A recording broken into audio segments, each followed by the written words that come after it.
आगे चलते हैं अब इसके बाद सेंटर ऑफ मास पर।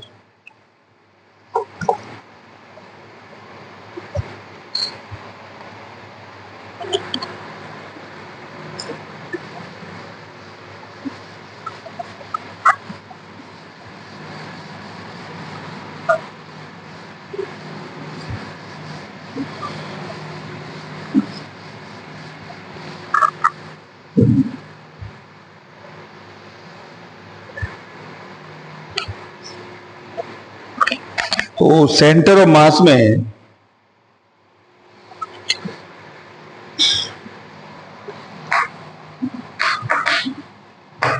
center of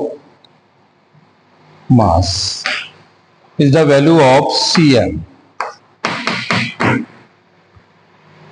Cm ये कह रहे हैं centre of mass of a system is a point where the entire mass of the system of particle is suppose to be concerted.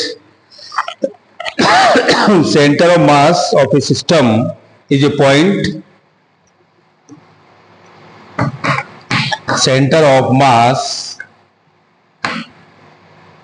as a point of concerted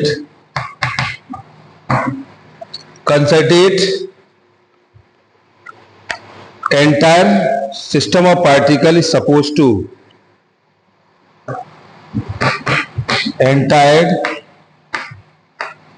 suppose entire the mass of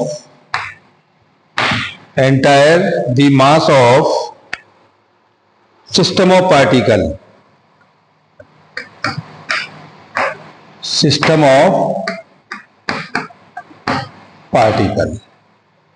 तो उन्होंने कहा कि system of particle में अगर हमारे पास बहुत सारी value हैं और ये इस टाइप से है और बहुत सारे हमारे पास मास मेजर हैं और यदि हम उसमें से कंसीडर करते हैं, ये हमारे पास m1 है, ये m2 है, ये m3 है, ये m4 है और ये mn है. अगर इन सबको मिलाते हैं तो ये r1 से, ये r2 से, ये rn से, ये R3 से और ये R4 से. ये इस तरह से बहुत सारे मास पार्टिकल्स हैं और वो कहता है कि अगर एवरेजन अगर हम कोई दो मास की बात करते हैं m1 और m2, ये दो मास हैं. अगर इन दोनों की मास करते हैं, ये A और B पर हैं, तो इन दोनों के लिए एक मास और होगा mcm और ये mcm की जो पोजीशन होगी वो rcm हो जाएगी. ये अगर हम कंपैरिजन करते हैं बिटवीन टू मास के लिए तो हमारे पास हम कह सकते हैं कि let us consider a mechanical system. तो आप कह सकते हो let us consider two system of mass particle, two system of mass particle, system of mass particle m1 and m2 are the position of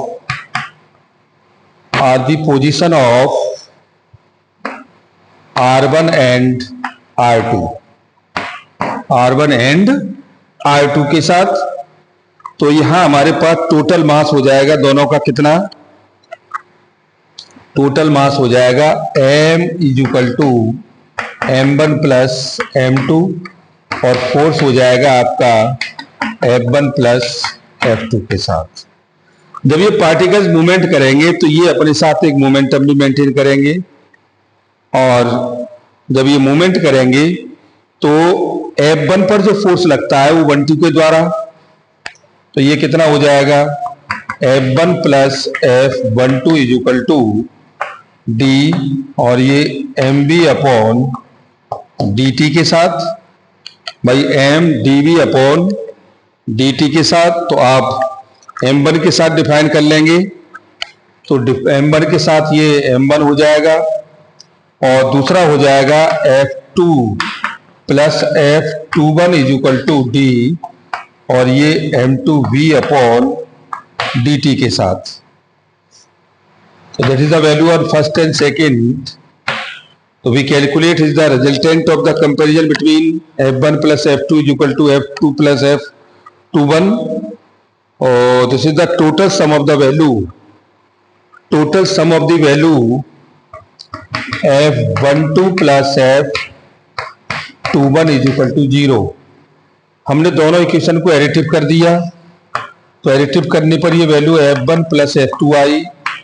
और plus F12 plus F21, this is the balance force,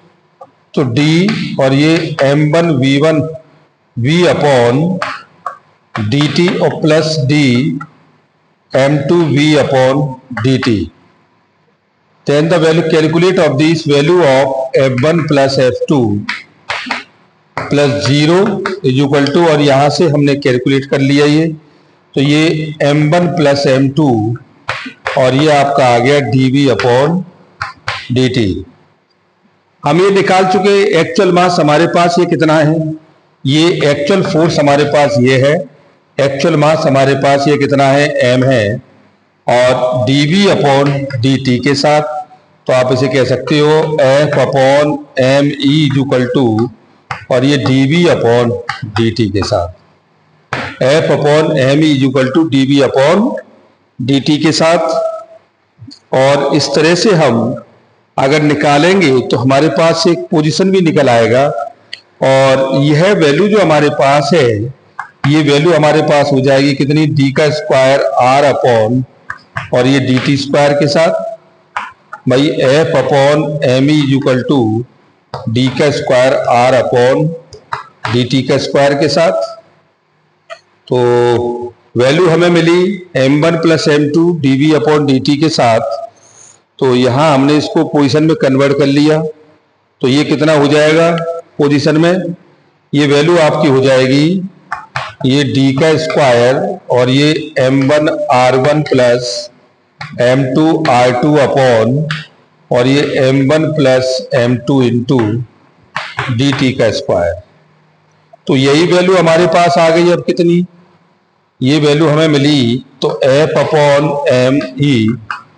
is equal to, और ये वैल्यू आपकी आ गई इसमें से, हम इसे कन्वर्ट करते हैं तो 1 अपॉन m1 प्लस m2 और d का square m1 r1 plus m2 r2 upon dt का स्क्वायर। और ये हमारे पास एक्सेलरेशन था, तो ये हमारे पास एक्सेलरेशन था a के साथ, हम इसे a भी कह सकते हैं, तो d का square m1 r1 plus m2 r2 upon और ये dt का स्क्वायर और m1 प्लस m2 के साथ। तो ये हमें एक्सेलरेशन में मिल गया। हम इसको जनरली पोजीशन में ले आए, तो ये कितना हो जाएगा आपका, ये जनरली पोजीशन में आपकी वैल्यू हो जाएगी, एक वैल्यू हो जाएगी ACM is equal to m a1 plus m a2 upon और ये m1 प्लस m2 के साथ। दूसरा हो जाएगा BCM is equal to m b1 plus और m1 m2 m1 v1 m2 v2 upon m1 plus m2 के साथ। और पोजीशन हो जाएगा RCM is equal to m1 r1 m2 r2 upon और ये m1 प्लस m2 के साथ। तो ये हमें तीनों मिल गए, वेलोसिटी मिल गई हमको, पोजीशन मिल गया और हमें मिला पोजीशन मिला और वेलोसिटी मिली और एक्सेलरेशन, तीनों मिल गए। अब जब इतना हमें मिल गया, अब इसको हम कोऑर्डिनेट सिस्टम में ले आए। अब ये कह रहा है कि जनरलाइजेशन बहुत सारे मास है, अब ये हमारे पास इतने सारे मास है m1 m2 m3 के साथ। तो अब यही चीज हमारे पास कितनी हो जाएगी, अब ये लेट अस कंसीडर दी मास और पोजीशन के साथ वैल्यू चेंज होगी।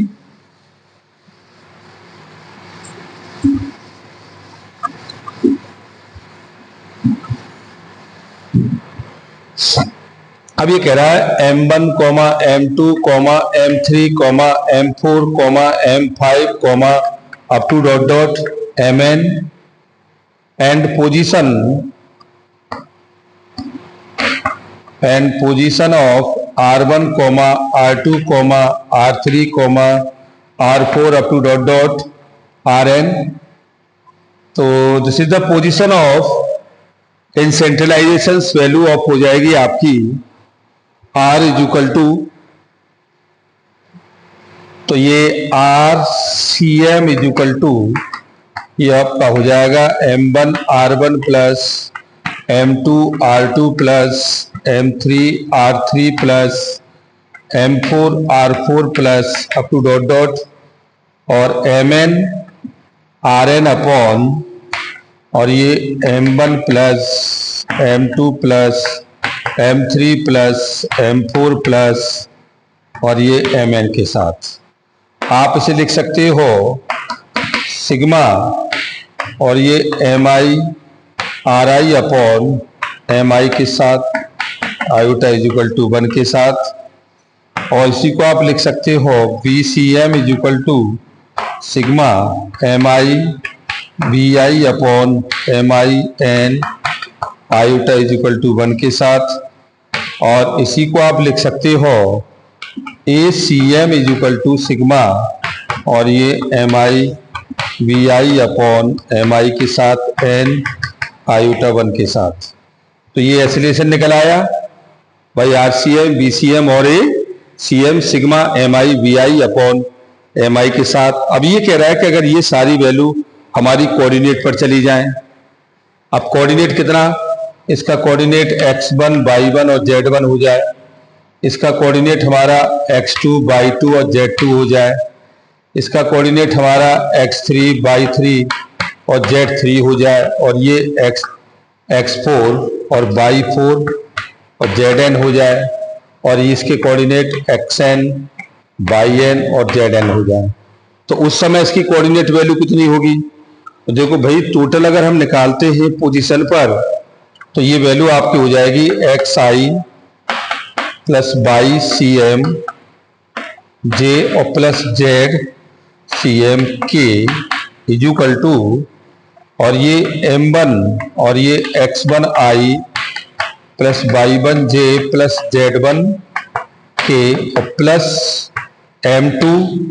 x2i y2 j और प्लस Z2 k और प्लस M3 और ये x3i प्लस y3j और plus Z3k up to dot dot, और इसके साथ ये वैल्यू आपकी आ गई M1 plus M2 plus M3 plus M4 plus up to dot dot Mn। अब इसको हम मॉडल ब्रेकअप कर लेंगे, तो ये ब्रेक हो जाएगा x, y और z में अलग अलग,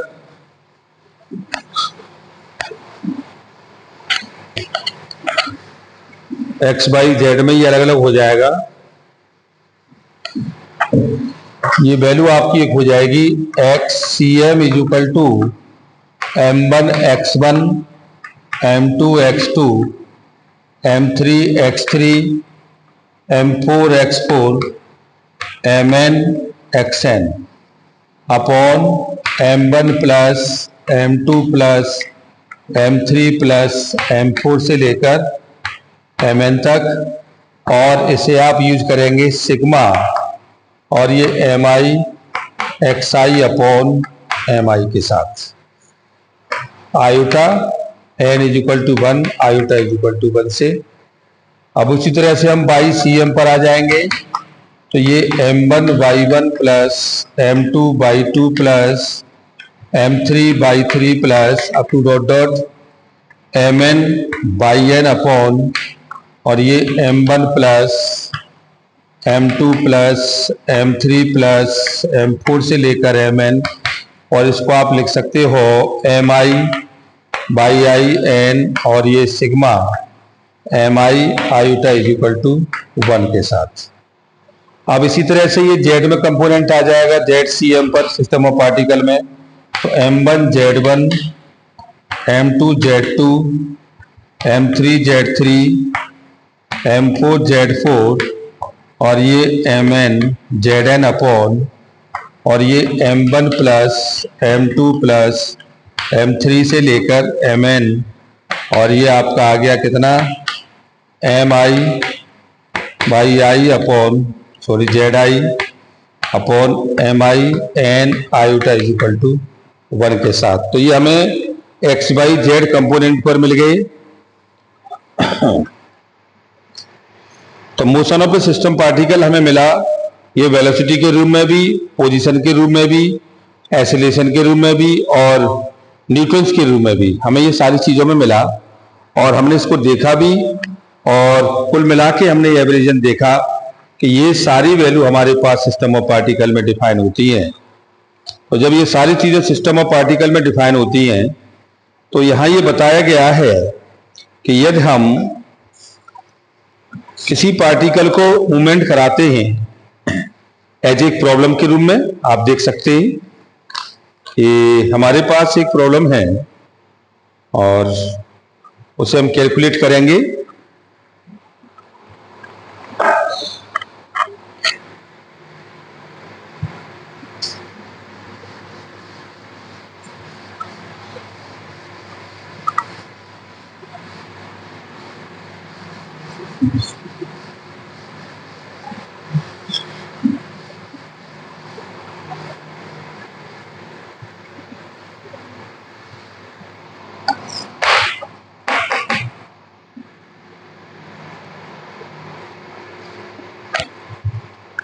ये कह रहा है 3 particle are located vertex of the equatorial triangle.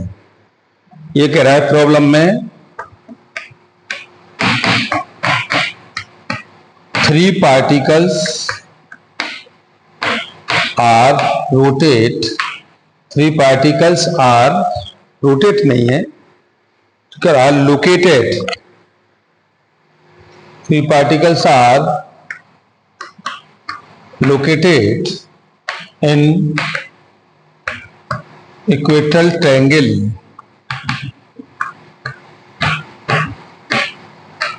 ABC, triangle of ABC of side of following D2 of side of D2 A and mass present of MA is equal to 3M, MB is equal to M and MC is equal to and find the center of mass, find the center of mass। तो ये equatorial triangle है, ये A B और ये सी। अगर इसे हम component पर ले जाएं तो ये इस टाइप से हो जाएगा, ये एक्स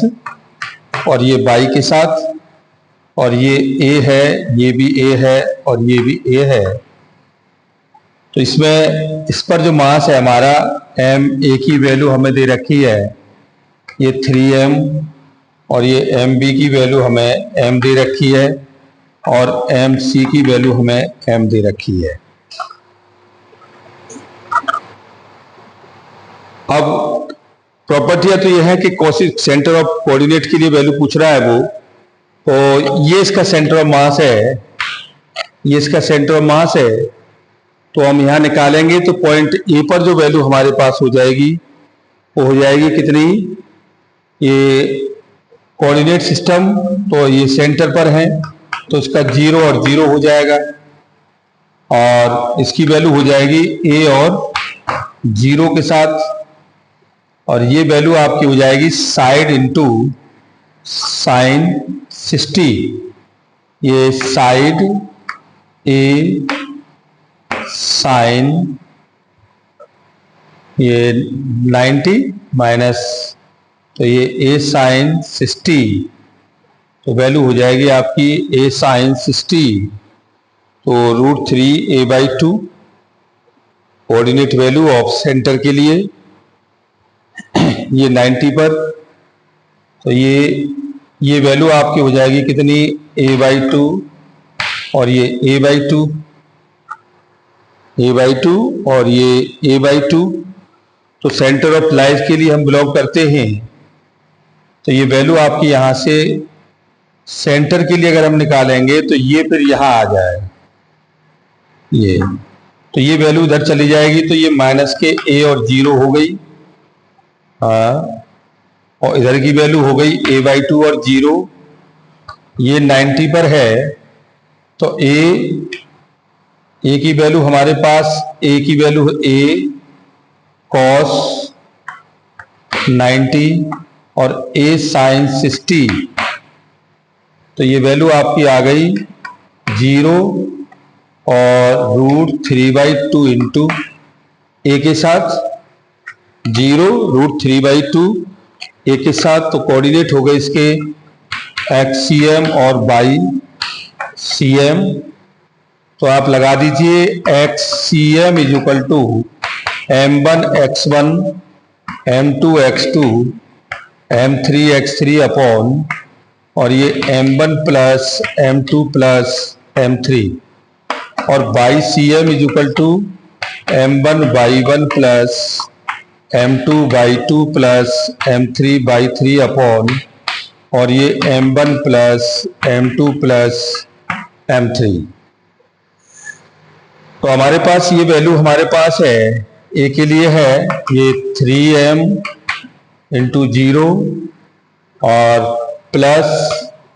ये m, और ये वैल्यू आपकी हो गई ये माइनस के a/2 प्लस, और ये वैल्यू आपकी हो गई m माइनस के a/2 अपॉन, और ये 3m plus m plus m के साथ, और इसमें ये वैल्यू हो गई 3m √3/2a और plus m into 0 plus m into 0 upon 4m। तो देखो ये वैल्यू हमारे पास है, ये प्लस है तो ये वैल्यू उससे कट गई, तो ऊपर वाली वैल्यू सेंटर 0 आ गया, नीचे वाली वैल्यू हमारे पास आ गई कितनी, ये 3m से m कैंसिल हो गया, तो 3√3a अपॉन 4। तो साइड ऑफ कोऑर्डिनेट वैल्यू हमें मिली इसकी कितनी, ये वैल्यू मिल गई 0 और 3√3/4a के साथ, 0 3√3/4 √a के साथ। Okay, thank you very much.